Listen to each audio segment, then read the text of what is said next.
sir, what is 30A? 30A Bharat के संविधान में एक ऐसी धारा है,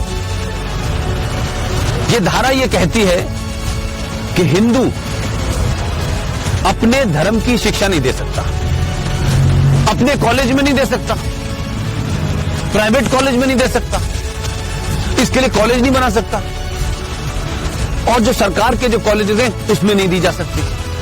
लेकिन एक धारा है 30, वो 30 धारा मुसलमानों को इस बात की इजाजत देती है कि वो अपनी मजहब की शिक्षा के लिए कॉलेज खोल सकते हैं, वो मदरसे चला सकते हैं, क्रिश्चियन अपने मदरसे चला सकते हैं, स्कूल इंस्टीट्यूशन चला सकते हैं, जहां वो अपने मजहब की शिक्षा दे सकते हैं। मेरा सवाल यह है, क्या संविधान के निर्माताओं को इस बात का बोध नहीं था कि सिन्नी जी, अगर आप अपने धर्म की शिक्षा आपको नहीं मिलेगी तो आप में संस्कार कहां से आएंगे, आप में फेथ कहां से आएगा, आप वेद क्या हैं, पुराण क्या है, कैसे जानेंगे अगर आपसे कहा जाए आपको ये नहीं पढ़ना है। और भारत में एक ऐसी सिविलाइजेशन जिसके 5000 साल का जो रिटन डॉक्यूमेंटेशन है, उसमें भारत का कोई भी आप दौर देख लें, कभी भारत की सनातन संस्कृति के मानने वालों ने दुनिया के किसी देश पे हमला नहीं किया। ये शब्द बलात्कार हमारी संस्कृति का हिस्सा नहीं था। ये घूंघट इसलिए नहीं था कि हमारे यहां था, हमको गलत नैरेटिव दिया क्या। ये भारत के अंदर जब मुगल शासक आए, उनका एक ही एजेंडा था कि जितने गैर मुस्लिम औरतें हैं उनका रेप करके उनकी नस्लों को सुधारना है। ये बलात्कार शब्द हमारे साहित्य का हिस्सा नहीं था, ये तलाक शब्द हमारे साहित्य का हिस्सा नहीं था।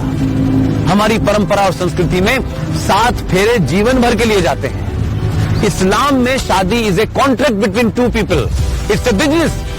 आपने शादी मुझसे की और शादी करने के कुछ दिन के बाद आपको लगा कि मैं रहना नहीं चाहती, तो बिजनेस कॉन्ट्रैक्ट है, आपने कॉन्ट्रैक्ट कैंसिल कर दिया। तो आर्टिकल 30A भारत के संविधान से हटना चाहिए।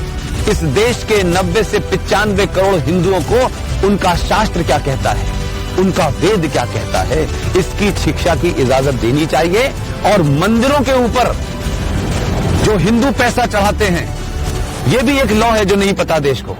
भारत के जितने भी मंदिर हैं उस पे जो पैसा चढ़ता है वो सरकार के खजाने में चला जाता है। और भारत के मजारों के ऊपर जो पैसा चढ़ता है, जो गुरुद्वारों में पैसा चढ़ता है, वो सारा का सारा पैसा उस धर्म के मानने वालों के पास चला जाता है। सिर्फ भारत के हिंदुओं का पैसा जो आप अयप्पा पे चढ़ाती हैं, जो महाकाल पे चढ़ाती हैं, जो वैष्णो देवी पे चढ़ाती हैं, वो पैसा सरकार ले लेती है। तो अगर भारत के मंदिरों पे चढ़ने वाले पैसे से भारत के लोग, हिंदू लोग, सनातनी लोग अपने विश्वविद्यालय खोलना चाहें कि हम सनातन की संस्कृति के बारे में बताएंगे, पुराणों को पढ़ाएंगे, तो उसकी भी छूट नहीं है। ये संविधान में 2 धाराएं एंटी हिंदू हैं, इनको समाप्त होना चाहिए। और मैंने कल भी घोषणा की है कि अगले 2 साल में इसके खिलाफ भी मैं